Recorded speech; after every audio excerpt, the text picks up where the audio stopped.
Good morning, good afternoon, good evening, whoever you are, wherever you are, whatever it is for you. I'm Peter Alexievich, and for me, it's Sunday, September the 3rd, 2023. It is day 557 of Vladimir Putin's obscene adventure in Ukraine. And last night on the live, we were talking about the future of the Russian Federation and that it doesn't have one. That this war will break the Federation at the seams. Even now, Putin continues to eviscerate his own stockpiles of weapons in a vain attempt to prolong this war on the fever dream that there'll be another Trump presidency. And none of that is going to happen. So anyway, look, in the live yesterday, I said we have to stop trying to prop up the Russians by treating them with kid gloves, not giving Ukraine what it needs to eject them from this territory. And we got to let it go, like we did the USSR. Think of the money and time we spent trying to keep the USSR propped up when it was a doomed experiment, doomed to failure, and we should have just let it go and let the chips fall where they may.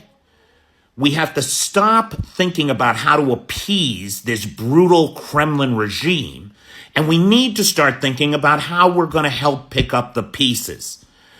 And right now, you've got... Today I want to talk about the Sahka region of Russia and the Yakutiy people. Not just the Yakutiy people, but the many small peoples, what they call the small peoples that live inside of Sahka. Let's take a look at the map.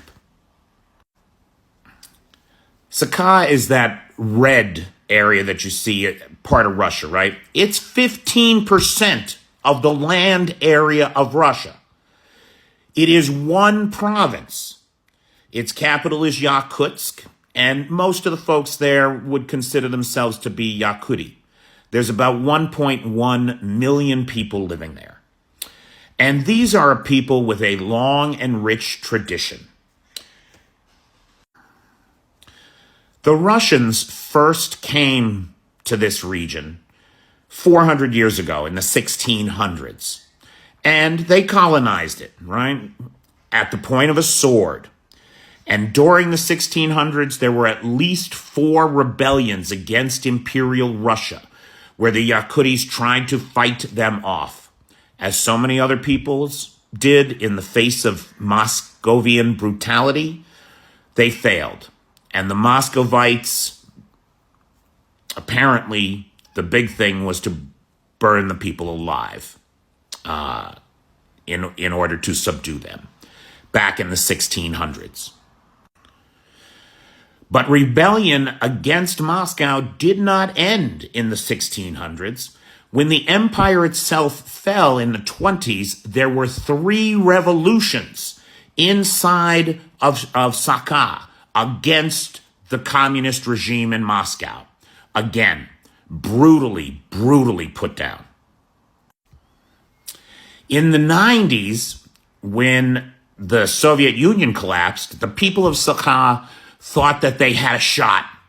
They elected a president, they declared independence, they got a constitution, everything that they needed, right? Even today, under the Russian federal system, they have an executive, legislative, and judicial branch that could easily be independent of Moscow.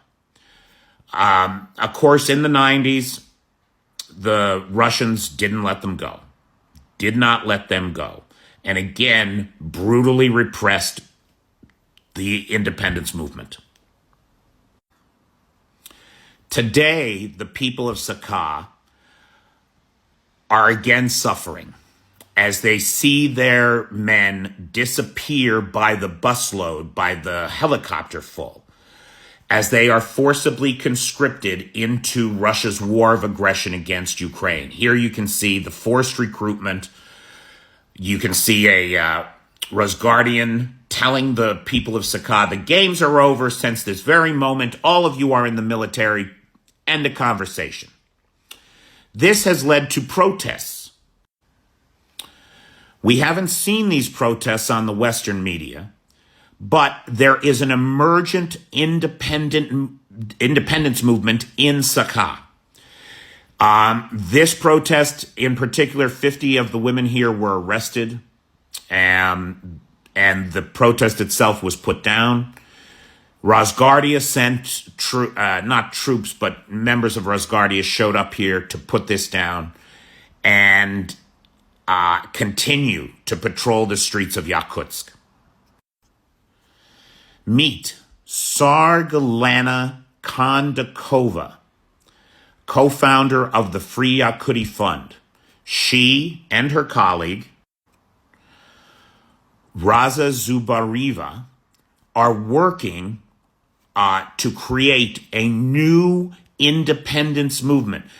The reality of this time in history is that there is a chance for these people to finally claim the independence that they so desire and have earned through centuries of repeated revolution against colonial Moscow. As Putin squanders all the wealth and weapons of the Soviets that he inherited from them, and of the Russian Federation that he has ruled with his iron fist for his own purposes and the gain of his own people at the cost of every person like Raza, the chance is there. It's a real chance. But we in the West, if we don't want Sahka to fall under a neo-feudal influence of China, who's right there on their doorstep, we need to start thinking about how we're going to help Raza and these folks over there.